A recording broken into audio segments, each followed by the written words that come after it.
What is up, everybody? Welcome to the MMA Engine and welcome to the main event deep dive for UFC London. We have Alexander Volkov going against Tom Aspinall, a very exciting heavyweight fight. Weezy, are you looking forward to the card? Are you looking forward to this main event? I'm looking forward to the entire card from top to bottom. There are so many great fights on this card. And then here we got something that we haven't had in a minute, Brady. It's a main event that nobody really knows who's going to win. And what a treat this is going to be. We got a real main event breakdown that we're going to have to really kind of go in depth on because this is a pick 'em fight. We need to get balls deep into the data here and kind of try to find some angles, figure out who's going to win this fight because we actually are going to have some return on investment on our bets this week if we pick the right side. Yeah, for sure. A closely lined main event. Can't wait to see what you think, Weezy. Cannot wait to think what people in the chat think as well. Let's shout out the chat. We have Chris saying, Oi, best dude in the game. Respect the grind as always. Let's get it. Appreciate you, Chris, for always supporting. First one in the chat there today. We have Grateful Dude as well. Thank you, Grateful Dude, for hanging out. MMA Asphalt in the chat. We have the man behind the scenes, Lou Betcha. MMA Engine is such a bi-cultural channel. I do agree with that. We have a Monk. As well. Lou and Monk will be going live on this channel Friday to break down these fights as well, saying, let's go. Great week of content incoming from the MMA Engine. I do agree with that. We got Daz in the chat as well. Shout out to Daz, who's been killing the game. Roy in the chat. And we have MMA Asphalt saying the last few main events have been pretty easy to choose from a betting perspective. Finally, we get one that is going to be fairly hard to pick a side, even though it looks like everyone's picking Tom. And I do agree with that. It is a very, very tricky main event. We'll definitely talk about it. So, yeah, I say we get right into it, Weasley. No time to waste. We'll start with the tail of the tape. We'll start with Tom Aspinall, who is 28 years old, 6'5" with a 78-inch reach, going against Alexander Volkov, who is 33 years old, 6'7" with an 80-inch reach. Tom Aspinall is going to be 5 years younger. Tom Aspinall is going to be at a 2-inch height disadvantage and a 2-inch reach disadvantage as well. We'll take a look at the last few fights. Alexander Volkov is 3-2 in his last 5 fights. A decision loss to Curtis Blades, a knockout win against Walt Harris, a knockout win against Alistair Overeem, a decision loss to Cyril Gane, and a decision win against Marcin Tybura. Tom Aspinall, 5-0 in his last 5 fights, made his debut against Collier, won that fight by knockout, also knocks out Alain Baudot, submits Andrei Arlovsky, and then knocks out Sergey Spivak. So right off the bat, as you guys can see, this is going to be a massive step up in competition for Tom Aspinall. And it was really weird to me because I heard a lot of interviews with Tom Aspinall, and he was talking about how he's not ready for the top guys. He said it himself. He said, I'm not ready for the top guys. I want to kind of slowly build myself up. But they give him Volkov here, and I thought that was very interesting. But it's going to be a great fight, Weezy. So any thoughts on the tail of the tape? Anything sticking out to you right away? Obviously, Volkov's going to have a size advantage here. Yeah, and the experience advantage here, too. I mean, heavyweight's one of those divisions where you can kind of like still be considered young at 33, and Volkov's 33. I mean, obviously Aspinall being 28, he's more in the prospect stage in this division. You just don't see a lot of heavyweights that are below the age of 30 that are doing anything yet. I mean, what do you got? Maybe Spivak, you got Aspinall, Justin Tafa, who's not even close to top 15 yet. There's very few guys that are, young in the game and experienced. And you look at a guy like Volkov, 42 pro fights already, man. I mean, this guy's had an almost 13-year-long career, started fighting professionally at the age of 20, and he's been incredibly active. I mean, you're talking about a guy who's in these 13 years fighting, over 3 times a year. So not only is Volkov going to be taller here? And dude, by the way, hate to let the cat out of the bag, but Volkov isn't 6'7". If he's 6'7", I'm 6'7". That dude is like 6'9" or 6'10". No bullshit. People have flat out said, guys that have fought Volkov before, they're like, that dude lies about his age. I went to go face off with him. He bullshit. He's 6'7", and this is guys that are 6'4", 6'5" saying that. So, Volkov might be close to 6'10". So he's going to be the much bigger dude here. And we've also seen that transformation in the body size of Volkov from before the Blades fight to after the Blades fight. And that's when we've come from Volkov to thick Volkov. Yes. Thick with 2 C's, maybe even 3 or 4 C's, because now those legs are starting to, he's got an ass on him now, and when you see him throwing those straight punches, when they land, they make a sound that they weren't really making before. So not only do we have the size advantage here, but we're going to have that crazy experience advantage here. But actually, Aspinall has fought about the same percentage of his pro career at the UFC level as Volkov has. But Volkov's been fighting some of the top Russian prospects on the regional scene and some of the top prospects here in the UFC. But when you look at the strength of schedule stats, they're not that far off. So very interesting that Volkov's going to be the bigger guy, but Aspinall obviously the younger guy. And then you got this big experience advantage here. And then Aspinall is the better finisher. While they both finished mostly by knockout, but man, Aspinall's finished all 11 of his wins inside the distance. And for Volkov, it's 73% of 33 wins. So that is probably 24 out of 33 wins he's finished inside the distance. So both of these guys are fantastic finishers. Yeah, they really are. And there's a lot of question marks for me in this fight for the Tom Aspinall side. I guess the biggest question mark I have is, what does Tom Aspinall look like when this fight goes over 1.5 rounds? Because as we know, every fight so far that has went over 1.5 rounds for Tom Aspinall, he has lost. He's 0-2.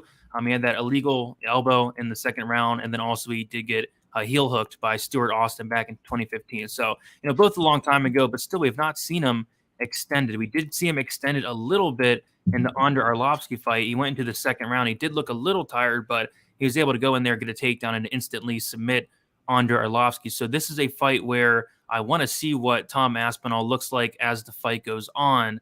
Whereas we know for a fact, 100% sure, that Volkov can go a hard 3 rounds. We know Volkov can go a hard 5 rounds as well.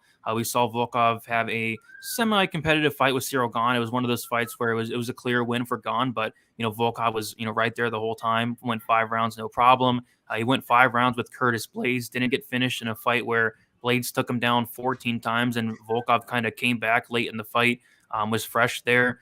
He was able to almost beat Derek Lewis before getting knocked out late in that 3rd round.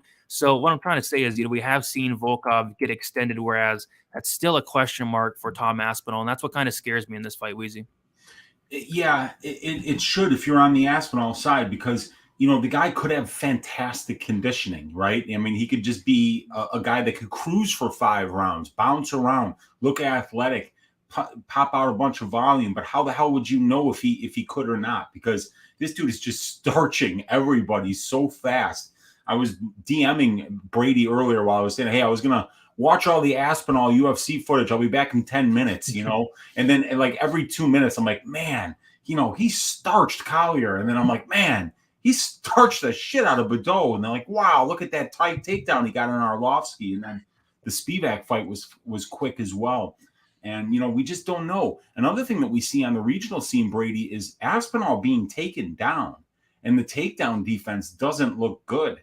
But it was so long ago at this point. And, it's like, how do we know what that means? I don't know what it means anymore. The guy's 28 years old. Back then when he was getting taken down, that could have been when he was 22, 23 years old, his first couple of pro fights. So, we are seeing a young man in Aspinall who's still going to be improving, who's still not even in his prime yet. So we could be concerned about his cardio, but it's hard to know whether we need to be concerned about it yet, because the guy is doing such a good job of getting his opponents out of there early that the conditioning really hasn't come into factor.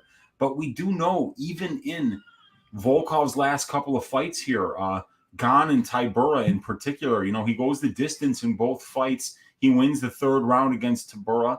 And, the fight against Gane, he doesn't really win any of the rounds. A couple of them are close maybe, but, he's there for all 5. So we do know that the longer this fight goes, we know that Volkov will be there. The question is, how is Aspinall going to handle that step up? How is he going to handle minutes 10 through 15 and potentially minutes 15 through 20 and 20 through 25 against a guy in Volkov who has 42 professional fights and has been fighting 3 times a year since the age of 20. So, that was a pretty long-winded way to say that yes, I am a little bit worried about Aspinall's conditioning here, but I'm not. There's no reason for us to believe that he can't fight late in fights yet because we just haven't seen it. Yeah, we have not seen it, but I have a feeling we will see it here. So let's talk about the striking stats a little bit. And first of all, I do want to kind of dig into the career of Aspinall a little bit. And this is one of those guys that has a ton of hype on him. Probably the most hyped guy in the heavyweight division at this point. Chris Dawkins had a lot of hype up until the Derek Lewis fight, and this is one of those guys where I think rightfully deserved. I think the hype is rightfully deserved. Somebody that I've been very high on. Would have liked to see him, kind of build himself up a little bit slower again at heavyweight. Like this is like very, very young. He's only 28. So would have liked to see a little bit of slower build up here before he got a guy like Volkov. But you take a look at his debut and it was against Jake Collier. And, a lot of people are really hyping up that win. I'm not going to be one of those guys. I mean, you take a look at Jake Collier. He's looked, I want to say, better than we expected. He beat, Jean Vellante, who I think retired at this point. He lost to Carlos Felipe. I thought he won, but Felipe's been cut, and then he beat the worst UFC fighter in heavyweight history in Chase Sherman. So I mean, he's looking good, but I'm just not completely sold on Jake Collier yet. Then he beats Alain Badeau, and I said it last time. I said that Alain Badeau was the worst fighter in UFC history, and now I give that to Chase Sherman because Badeau did surprise me a little bit in the Parker Porter fight. He does submit Andrei Arlovski. That's probably the most impressive win to me. And then he goes out there and knocks out Sergey Spivak in a fight where Spivak does come in on like 2 or 3 days notice, something like that. And Spivak literally lands 0 strikes in that fight. So he's looking really good. It's just none of those guys are Alexander Volkov. None of those guys pose the same problems as Alexander Volkov. And I'm really curious to see how Aspinall looks in this step up. But yeah, we could talk about these striking numbers a little bit. And Aspinall's are looking very impressive right off the bat. My God, are they? Yeah, lands 7.19, only absorbs 2.37. So that is an over 3-to-1 ratio in terms of strikes landed to strikes absorbed for Tom Aspinall. But average fight time for Tom Aspinall in 4 UFC fights is 2.75 minutes. So it just goes to show you, man, if you're not getting this guy to the ground, when you're standing in front of him and trading punches with him, yikes, he's good. He lands with power.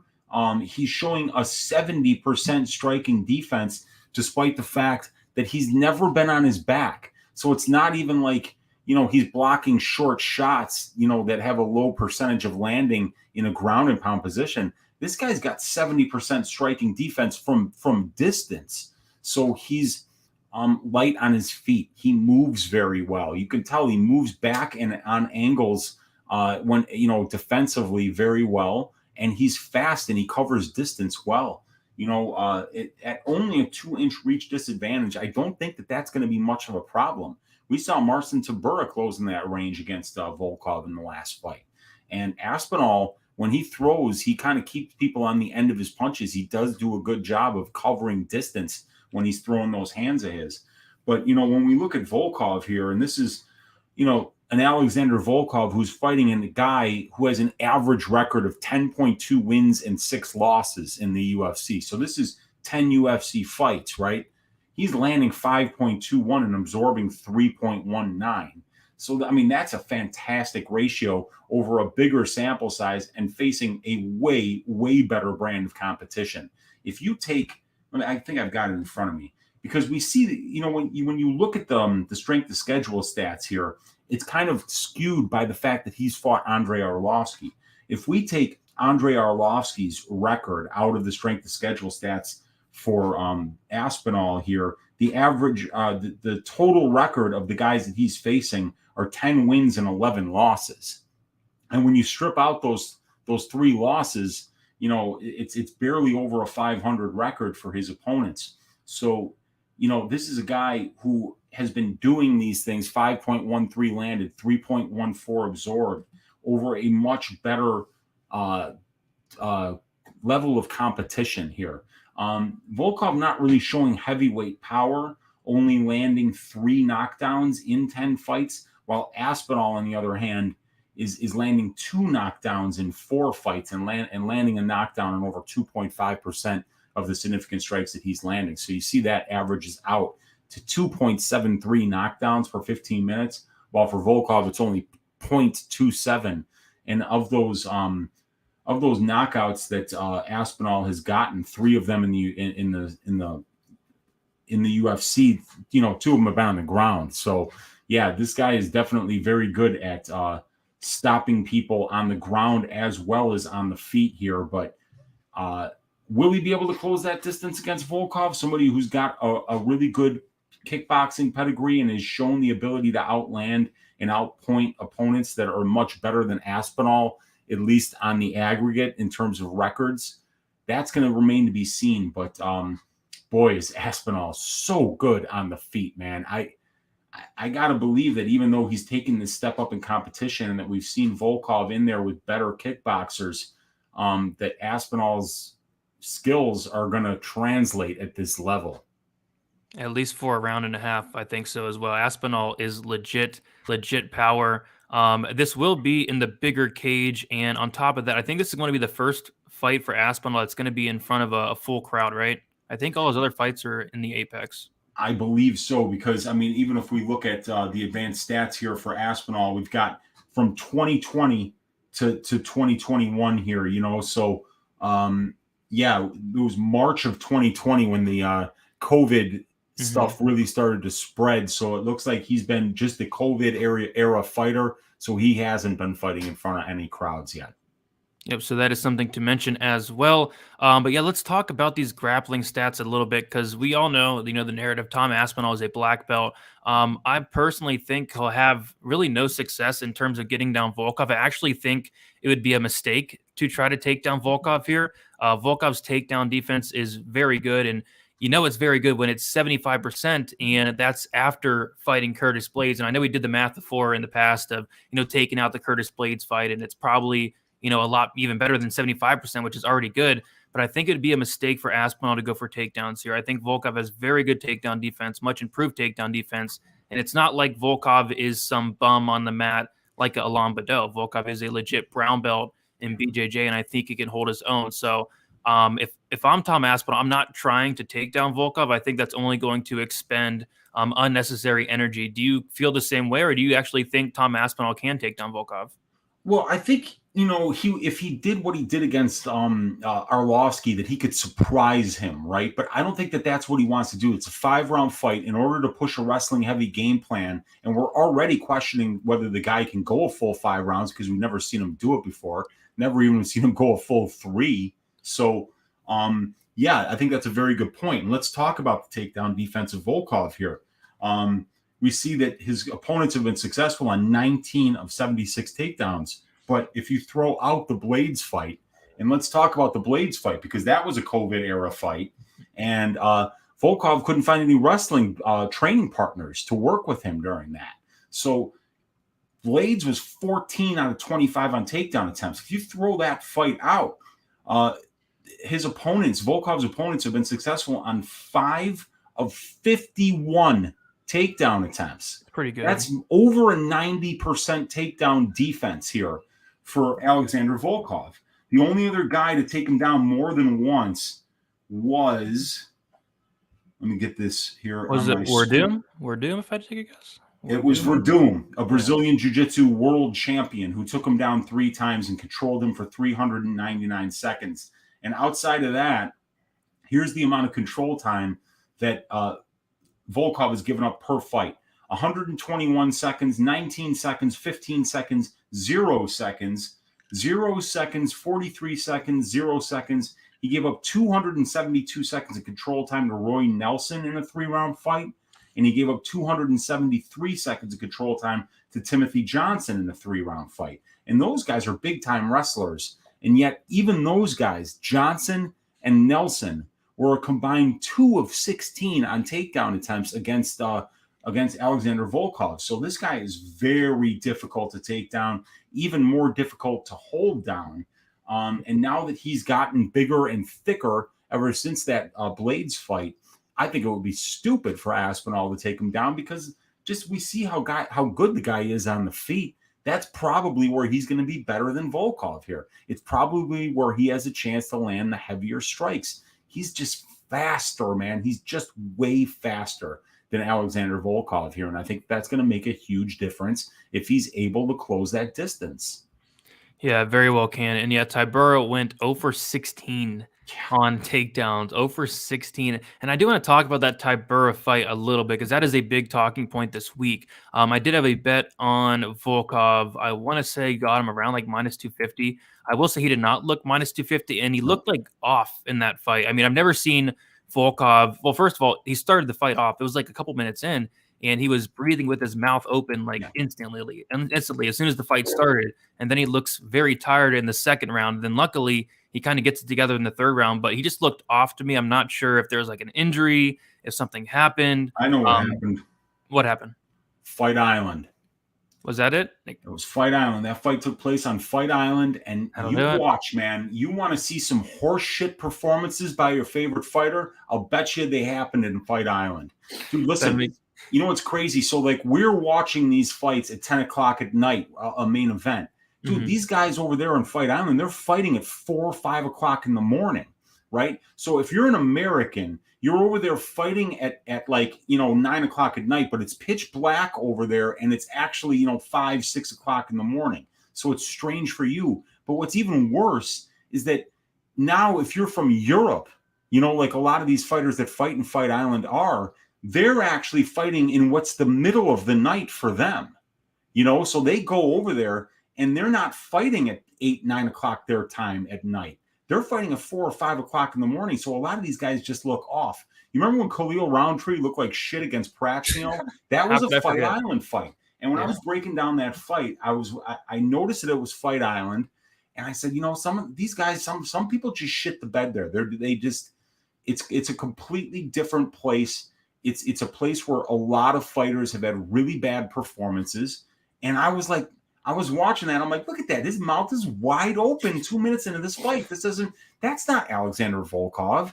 No. And that's because that dude is fighting at 4 o'clock in the morning, his time.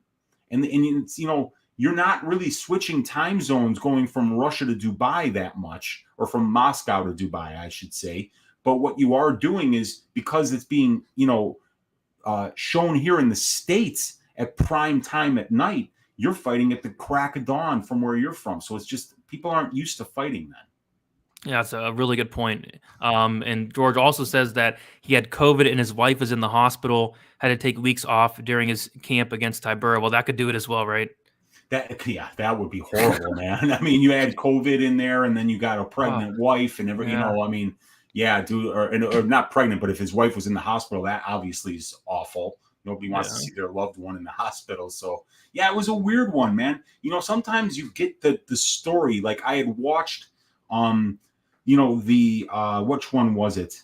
For Volkov, they were talking about during the Tybura fight that he couldn't find training partners for the Blades fight for wrestling, and you don't know that when they're actually, because Volkov isn't going to go in a pre-fight interview and be like, God, I've had the worst fucking training camp. This guy's going to shave my ass. You never hear about the problems that a fighter has in the week that you're going to be betting on those fighters. It's not until after that you hear like, oh, he may have had an injury. Oh, he just had a newborn baby. He's not sleeping, whatever it is. Some of the excuses you hear later on. Yeah, for sure. But we talked a little bit about the tail of the tape, the experience, the finish stats, the striking, the grappling, a little bit of the strength of schedule. Let's take a look at these odds. And yeah, they're really close. We see that Volkov opened up at minus 145. He is currently minus 109. This is on Bet Online. And Tom Aspinall opened up at plus 125, and he's currently minus 111. Honestly, I kind of agree with the odds here. I really am super high on Aspinall. I think this guy has all the skill in the world. I think he could potentially be a future champ in the heavyweight division. It's just there's question marks. There's unknowns. What does he look like after 1.5 rounds? He's never been to a third round. What if this gets extended? We've seen Volkov get extended. So I think a pick'em, seems about right to me. Honestly, maybe even Volkov a slight favorite because he's fought the better competition. He's the much more experienced fighter. We've seen him go 5 rounds hard. We've seen him go 3 rounds hard. Whereas Aspinall, we have not. So it's a close fight. Any thoughts on the line? I think the line is very fair where it's at right now, because I'm having a hard time picking this fight. Do you go with the youth and the speed and the upward trajectory here of Aspinall, or do you go with the experience and the size and the strength of schedule advantage of a guy like Volkov, knowing that he's going to be the slower guy here, knowing that he doesn't have the kind of power that translates at the heavyweight division that Aspinall has here. And one thing I just wanted to bring up, in that Arlovsky fight for Aspinall, right? You see Aspinall go out there and he does what he does in all the other fights. He hurts Arlovsky in the first round.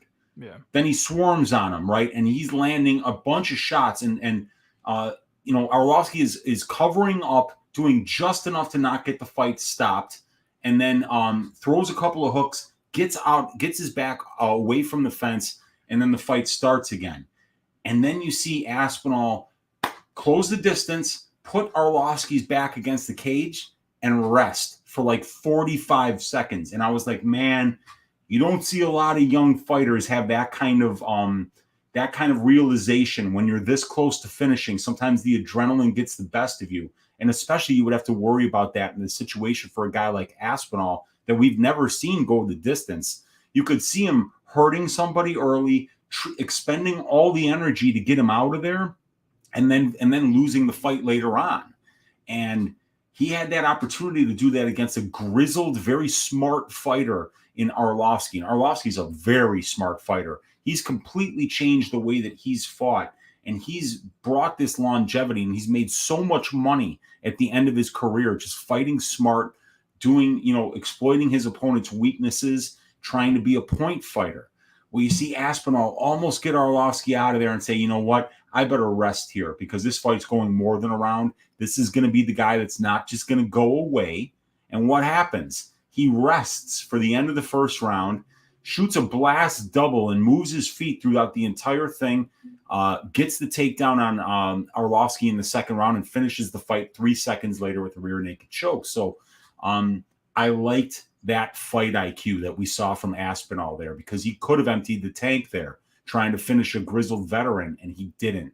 He actually saved his energy. He used it in a great spot later on in the fight and got a quick finish in the second round. So that's a really good thing to see if you're on the Aspinall side, that he showed some fight IQ in addition to just showing that kind of skill that has brought him this far, the skill to be a Brazilian Jiu-Jitsu black belt, the skill to be that kind of a gifted athlete at 6'5", 250, the skill to have that kind of speed put on that size of a man. So, he's really putting it all together, man. He deserves a step up in competition.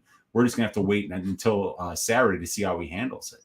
Oh yeah, definitely. I noticed the same thing. Tom Aspinall has phenomenal fight IQ. What is everybody in the chat thinking? Let me know your favorite bets. We'll bring those up. We'll talk about some lines here.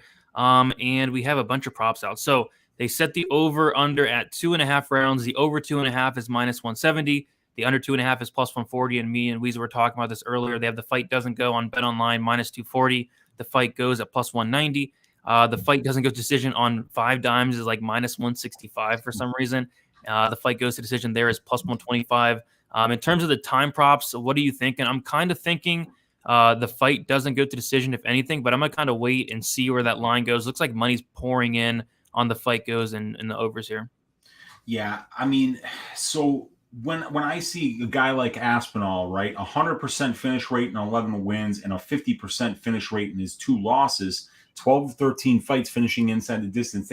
And then you add on to that, hey, this is the first time this guy's going to go 5 rounds. That's an auto bet for fight doesn't go for me. Did it work out using that same logic last week in the Ankalaev fight? No, it certainly didn't. Ankalaev did not push the pace at all. But, I could picture Volkov fighting a range kickboxing point fighting match for 5 rounds here, but I don't know if that's Tom Aspinall's game. The way that he throws heat with his hands, man, you got to believe that this fight's going to end one way or another. Whether it's Aspinall getting the best of Volkov early, or whether he finds out that he's the guy that won't leave, and then Volkov's that guest to the party that just won't fucking leave. It's like 3 o'clock in the morning. You're already trying to clean up the house, and they're still chilling on the couch asking if you got any DVDs. And then you're like, you know what? I'm just going to bed because this guy's not fucking leaving. And that could be Volkov here. Very, very difficult guy to finish. We haven't seen it happen since I I think it was his first loss in the UFC, right? When he got finished, it was Lewis. Derek Lewis in the last 11 seconds of that fight. He got finished by Derek Lewis. So, if Aspinall can't get Volkov out of there, how is he going to look in the fourth and the fifth rounds? It's really hard to know. And that's the problem. I know Daz is saying I'm expecting Aspinall to turn up with his best cardio yet. We just don't know that. That's the thing. I think I don't know. I There's no really real don't reason to question his cardio, is there? I mean, it's not know. like he's dying when he's starching these dudes, whether it's in the first or the second round. So it's so hard to know. It's impossible to know. I mean, Yeah. maybe only Aspinall knows, right? Yeah, he knows. He's the one Yeah. who knows. Yeah, he knows. But we'll definitely find out. Let's take a look at some other props here. We have Volkov KO plus 300 on BetOnline, only plus 175 on FanDuel. Aspinall KO plus 185 on BetOnline, plus 230 on FanDuel. Yeah, I kind of like that Aspinall KO plus 230. The thing is, Volkov has only been knocked out twice in 42 fights, which for a heavyweight, that's like crazy. Right, Yeah, and twice. wasn't one of them Minikov? Yeah, Minikov Yeah. and Lewis. Yeah, Minikov and then Lewis, who really just caught him at the end of the fight. So it's going to be very difficult to knock this guy out, obviously. But if there's somebody that can do it, it's Aspinall. The guy's hands are awesome. He was so fun to watch tape on, man. I mean, like that guy, you just don't see that kind of speed and movement out of heavyweights. And it's like, not like he's a small heavyweight. That dude is a huge heavyweight. So to see that kind of size, speed combination that he has, it's terrifying, man. Oh yeah. Jay saying maybe take the over. I don't know. I mean, I think it's like if you like Aspinall, I think the under 2.5. I mean, we've never seen the guy go a third round. I don't think that changes if he wins. I'd be kind of surprised if it did. And if you like Volkov, I guess the over, but I don't know. Thick Volkov hits a little different. I think Thick Volkov has 2 knockouts in his 4 thick fights. Yeah, so the thick Volkov fights are Walt Harris, Alistair Overeem, Cyril Gahn, and Marcin Tybura. And in those 4 fights, we do have 1 knockdown. That was against Alistair Overeem, and we have 2 knockouts, Walt Harris and Alistair Overeem. So, yeah, dude, 45 strikes, 54 strikes, 115 against Gahn, and 75 against Tybura. So, yeah, he's hitting harder these days. Ilmax saying right now, do you think Aspinall can be gone? I would personally probably pick Gone there. Who do you know who you'd pick in this fight? That's a good question, but I mean, like Gahn is just as athletic, just as fast as Aspinall is, but yet he uses his kicks a lot better to manage range than Aspinall does. And Gahn's athleticism and cardio are unquestionable, while we just don't know what Aspinall's would look like. So I'd probably bet Gahn up to minus 200, minus 250 there, because I just can't count on Aspinall to get takedowns against Gahn and then hold them there. Yeah, I agree. See if anything else sticks out. Aspinall by sub plus 1400. We have Aspinall to win in round 1 plus 550. Aspinall to win in round 2 plus 900. Aspinall to win in round 3 plus 1800. Volkov round 3 is plus 1100. Volkov round 4 plus 1600. Volkov round 5 plus 2200. A bet that did stick out early on before I looked into the fight was Aspinall to win in either rounds 1, 2, or 3 on FanDuel at plus 200. I thought that was very interesting. So I don't know. It's a tough fight to bet, because I do think this fight does finish inside the distance, whether it's Aspinall early or Volkov late. But nothing's like really sticking out to me. Is there anything that's like really sticking out to you? What I was just thinking of would be interesting. I think it's always a good look when you have one guy who's finished 100% of his wins, is bet that person's opponent on the decision only prop. So you're free rolling if it finishes inside the distance. In Volkov, with this situation being the guy that's went 5 rounds several times, even in here, like in the UFC, average fight time for Volkov, 16.83 minutes. Average fight time for Aspinall, 2.75 minutes, right? So if you can get that decision only prop at close to even money, that might be a great way to play it, because we've seen Volkov win minutes and win decisions. We've really just seen Aspinall with the ability to win early minutes in the fight and just finish his opponents. So that might be a good way to play this one. Is there a decision only prop available on this one yet? Not at the moment, but there Okay. is finish only on Bet Online, and this is kind of weird. So finish only for Bet Online, they have Volkov plus 120, Aspinall minus 150, and then on FanDuel they actually have Volkov as the favorite for the finish only. They have Aspinall finish only plus 102. I thought that was kind of interesting. So if you have both books, you get free money just placing Free both of money, those. baby. Who Yeah, doesn't like free yeah, money? I mean, come exactly, on. exactly. Yeah, and that was weird. So the both books are kind of flipped on the finish only as of now. Yeah, that's a great way to cross that bet and make a little bit of free money there, and you're free rolling anyway. So that's a good spot. But yeah, the Volkov decision only prop, if I could get that at plus money, that would be something I'd be looking to do. I just like when one guy has fought game plans that would allow him to win decisions, and another guy is really just looking to finish guys. So um, who's the better minute winner here? We have to kind of assume it's Volkov until Aspinall can prove he can do that for 25 minutes. And we haven't seen him do it for more than 6. So that would be my bet that I think would interest me the most right now. Yeah, I wonder what they line that as. So I'll have to look out for that. A couple more props, and we'll give our final pick and prediction. I do see Volkov by decision at plus 500 on FanDuel. I think that's juicy. It actually opened at plus 600, and then they have Aspinall by decision plus 500 on Bet Online. So very juicy decision props there. Any thoughts on those? How about Volkov 4-5 or decision? Can Ooh, we get better than plus 150 on that? I wonder if they have that. You keep talking. I'll look for it. Yeah, because that would be a really cheeky way to play this one and say, like, hey, look, maybe Volkov is only knocking people down 3 times in 10 UFC fights, but Aspinall, in the 4th and the 5th round, we just have no idea what he's going to look like, and we've seen Volkov there before. So maybe Volkov gets the late finish, maybe he gets the decision, but if you could get him at way better than the even odds, I think that would be a cheeky way to play it as well. This is one of those fights that I'm having a really hard time picking who can win a fight, but it looks like the betting markets are actually giving us some opportunities where we can make free money or bet these guys by their most likely win conditions and take a lot of that exposure off the table. Yeah, so get this: Alexander Volkov to win in rounds 4, 5, or decision. I want you to guess the line. What do you think it is? I would say if the money line is at plus or minus 115, I would say you're going to probably get it maybe around plus 160. Yeah, it's plus 310. What?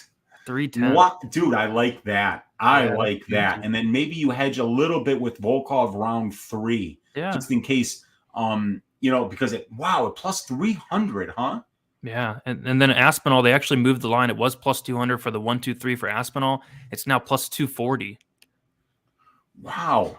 Those Yeah, are. I mean, you can take both guys there by their best win condition. Aspinall first 3 rounds, and then if Volkov outlasts him, Volkov rounds 4, 5, and that's big plus money on both. So you don't even have to risk a lot there. That's not a bad way to play it either. Yeah, those really do surprise me because the plus 200 already stuck out, but they actually moved it to plus 240 now for Aspinall 1, 2, 3. Doesn't really make much sense to me. Well, I think that we're just getting these fat numbers because we're lucky enough to have a main event right now that's evenly lined. Yeah. We're so used to seeing minus 600, minus 700 that when you get the sub prop or you're still, paying more than 50% on the implied probability line. But with this week, when both guys are sitting right around 50 on the money line, these props are sitting around 25, 30% implied probability. And boy, they look a lot juicier this week.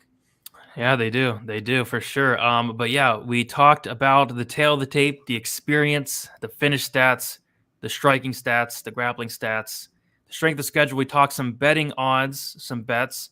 Wheezy, give me your final prediction and then also your favorite bet for the fight. I know it's a tough fight to call, but who you got? Man, I still really am flipping a coin here, but I'm going to go with that experience of Volkov here. And I will say that Volkov wins this either in the rounds 4, 5, or by decision. And that'll be, at plus 300, did you say? Yeah, plus 310. Plus 310, that would probably be my best bet. And it's nice because you don't have to put really more than a quarter unit or a third of a unit on it to win 1 unit. So if you're wrong, and chances are, half the people are going to be wrong. Half the people right now, it looks like, are on Volkov. Half the people are on Aspinall. Half the people are going to be wrong. But if you can get either of these fighters by their best win condition, that's the best way to play it. And I truly believe Volkov 4-5 decision would be the best way to play this, or just the Volkov by decision at plus 500 is got a lot of value on it. Yeah, those are some juicy props. For me, I'm gonna go with Volkov as well, which pains me a little bit. I mean, Tom Aspinall is probably my second favorite prospect at the moment, right behind my dude Elite Taporia. But it's just it's a step up for one. There's question marks. I want to see how Tom Aspinall fares in the second, third, maybe fourth, fifth round if it does get there. Where I know for a fact that Volkov can go to the rounds 3, 4, and 5. From a best bet perspective, I like Tom Aspinall to win in rounds 1, 2, or 3 at plus 240. It was. I think that's his path to victory. Tom Aspinall. He's never won a fight that went over 1.5 rounds. Every fight that went over 1.5, he has lost 0-2. So I think if Tom Aspinall wins, it's going to be in either rounds 1 or 2 probably. But they're giving you that extra third round as well at plus 240 when he's minus 110 on the money line. It doesn't make much sense to me. And then also, like you said, the Volkov 4-5 decision at plus 310, which that really makes no sense to me. And then also, like you said, and what I do sometimes is you can sprinkle the round 3 for Volkov, which is plus 1,200 as well. So yeah, definitely a couple ways to play it, but I'll take Volkov. I'm not probably going to bet anything from a money line perspective unless it gets crazy, unless it's like Volkov plus 110, plus 120, then I'll probably bet Volkov. But I'm going to take a look at one of those props, whether it is Aspinall 1, 2, or 3, or whether it's Volkov 3, 4, and 5. I think that's a solid way to play it. Yeah, and if you have access to 5 dimes, I mean, minus 165 for fight doesn't go to decision is just stupid. You might as well get on that. I mean, it's hard to see any Tom Aspinall fight going 5 rounds. Yeah. And minus 165 for fight doesn't go. It covers both sides. It covers Aspinall early, Aspinall late, Volkov early, Volkov late. But, this is a heavyweight fight. Heavyweight fights finish inside the distance about 2/3 of the time. So right there, it's minus 200. And then you got a guy in Aspinall who's never really been out of the second round here. And he's going to be going up against the guy in Volkov who's been to the 5th round a couple of times. So, getting fight doesn't go to decision at better than minus 200 is just ridiculous. Yeah, minus 160. That's nuts. Especially with thick Volkov. This is thick Volkov. He has power. Yeah, he does. Yeah. Yep. Whew, what a fight, man. What a fight. Cannot wait for it. But yeah, I'm about to get on the Die Hard MMA podcast in about 10 minutes. So we'll get off here. Weezy, let them know what you got going on and where they can find you. Are you going balls deep tonight? Yes, I am. 10 o'clock Central Time, MMA Engine, the same channel you're on right now. We're going to be doing a balls deep breakdown. I haven't even decided which one I should do, Brady. So many good fights. Yeah, there are so many good ones. One of the ones that I was looking at that's got a close line is Grundy Amirkhani. I think that there's some money to be made on that fight. I'm looking at doing that one. I'm prepared to do McKenna Reed if people want to hear that. I'm prepared to do Wood Morales. I'm prepared to do Herbert Taporia. But Shore Valiev is a very interesting fight that I might want to do. That's a good one. Maybe we'll do Shore Valiev so I can start taping those guys right now. Yeah, I like that. I'll be there. I'll enjoy that breakdown. But I'll put out that link on Twitter and on YouTube shortly here after this. But you can find me tomorrow night on my channel, Uncle Weezy on YouTube. I'll be doing my full card breakdown, just the tip for UFC England, breaking down all 13 fights on this card from a statistical perspective. And you can find me on Pub Sports Radio every Sunday for Stat Diggers, every Wednesday for the DFS show. And you can find my man Brady on Pub Sports Radio in like 10 minutes with Clint here for the Die Hard MMA podcast. So, hey, God bless each and every one of you guys for hanging out with us on the new MMA Engine YouTube channel. Don't forget to like and subscribe. And let's stack cash tickets like flapjacks for UFC England. Yeah, definitely leave a like, subscribe. You guys have been killing it, blowing up the channel here. We're going to start bringing on a bunch of new content. We're already doing a ton of content on the MMA Engine, so please subscribe. Let's keep blowing it up. I mean, a goal is to get to 1,000 on here pretty soon, and we're moving. We're moving. It's all thanks to you guys. So you can follow me on Twitter, DFS_numbers, Instagram, DFS by numbers. I just posted my full card breakdown prediction video. I'll be going live with Clint in about 10 minutes. Other than that, back on Pub Sports Wednesday for the DFS show, and then live on my channel, DFS by the numbers, Friday and Saturday. That's about it. Best of luck. Great card this week, and let's keep making some money.